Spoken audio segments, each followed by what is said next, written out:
Hello and good morning, I'm Neil from Bath Cars and welcome to the video for today's car, which is the Clio, Renault Clio 172 Sport, 3-door car in metallic black on the 03 registration with LPG fitted to it. So it's got liquefied petroleum gas, a Prins system at that, which is a very good quality system, actually fitted here by Green Fuel Company back in 2005, and it cost nearly £1,300 for it to be fitted on then.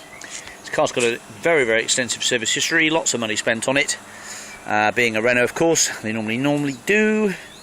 Rear wash wiper, high level brake light, LPG filler cap just down the bottom there. It's got about a 40 litre capacity, so you fill it with LPG to 40 litres. Should give you a range of around about 300 miles, 250, 300 miles, depending on how you're driving it.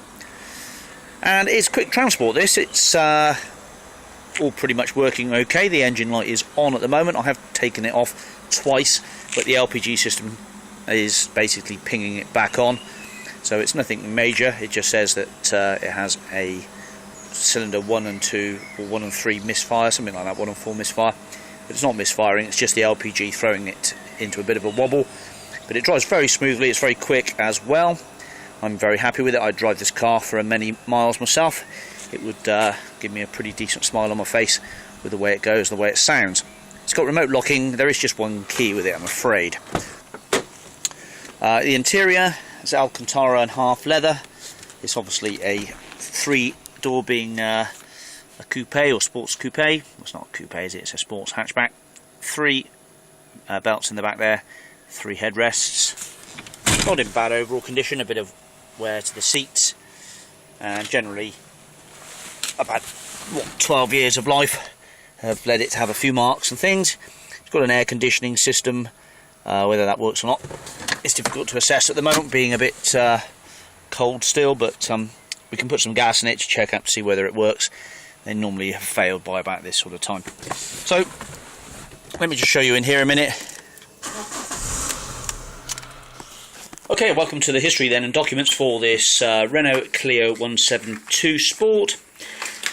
Basically we've got a V5 here showing 6 owners in total, though this guy's only had it since the 10th of last year, October last year. Looks to me like he basically took the private registration off of it and sold it on, so, or PX'd it in. He obviously thought the value of H12 CLO was of some use. So anyway, it's back on its original plate now, which is WV03UTZ. It's all HPI cleared, no outstanding finance or anything like that. MOT is October the 21st, 2014. It's got an advisory. Let me just grab that a second so you can see it. Headlights output reduced, but not compromised.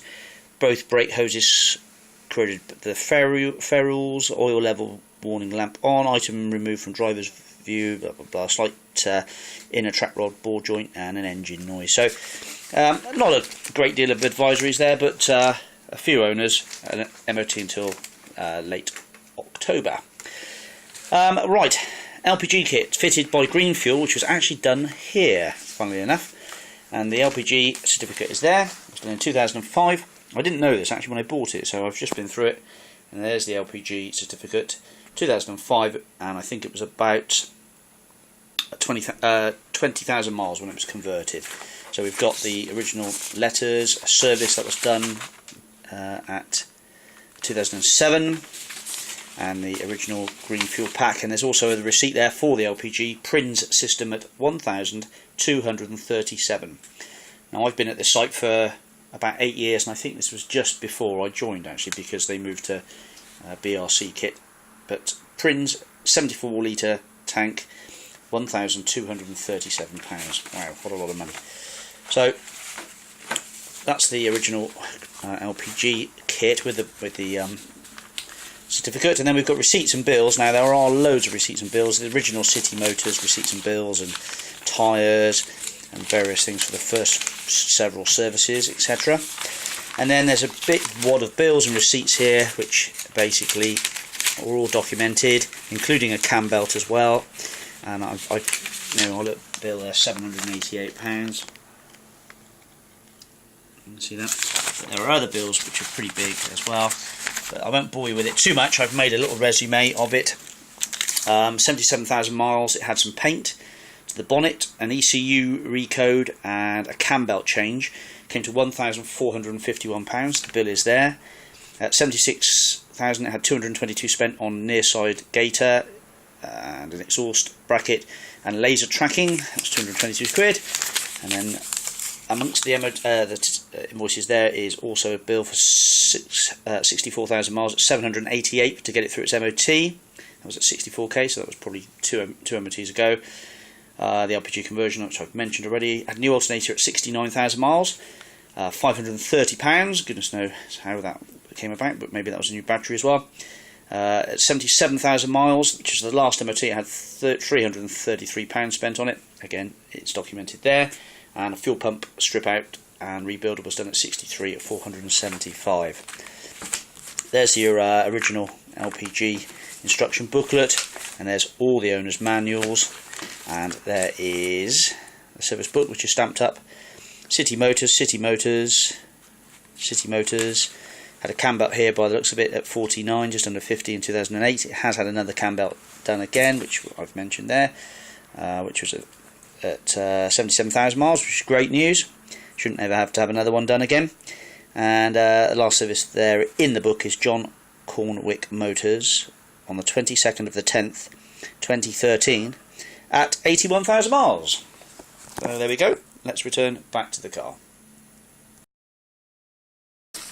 Just to add on to the last bit, I sort of didn't see this, but this was a receipt. I thought it was for tyres, but this is on the 22nd of October 2013, so when the car had its MOT. It had £880 spent on it by Mr. R. Mitchell. Is he the previous keeper? Yes, he was. Mr. Mitchell. Wasn't actually father and son on the owners, was it? Nope. Just to show you this, 880 quid. Blimey. Woo. Inspection and 12-month MOT. New lower ribbed belt idler pulley. Headlamp washer pump. Headlamp washer jet.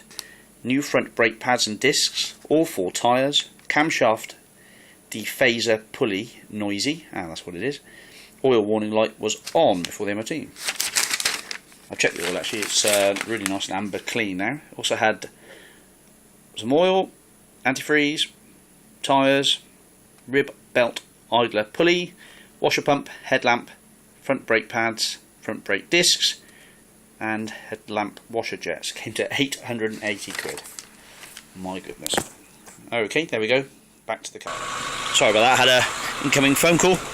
So yeah, where was I? The aircon, fan all works and the heater all works fine, but the aircon doesn't blow cold. There's your Prinz LPG button there. Press the button in the centre, puts it back to petrol. Press the button again, puts it back onto LPG. There's the engine light in the corner. Now, as I say, I've put that off twice. It's pinged back on again as soon as the gas gets in going. But here we are, we're on gas now, look. No misfire or anything wrong with that. What happens is the LPG throws the parameters out on the ECU and it just tends to throw engine light on, and I've seen hundreds of LPG cars with people chasing down engine light issues, and all it is just a simple light on the dash. Best is put the bulb out to not worry about it, but we don't do that. So engine light is on, but it's nothing too significant. Okay, so there we go, one metallic black car with LPG tank in the back, plenty of hi-fi kit in the back here as well, and you've got the tank in the back. It's a Stacco tank, locking wheel nuts. It's obviously had a bit of a pounding sound system in there at some point, which they've left the cables in, so a fair bit of copper there in scrap value if you want to take it down the tip. Don't think there is or not.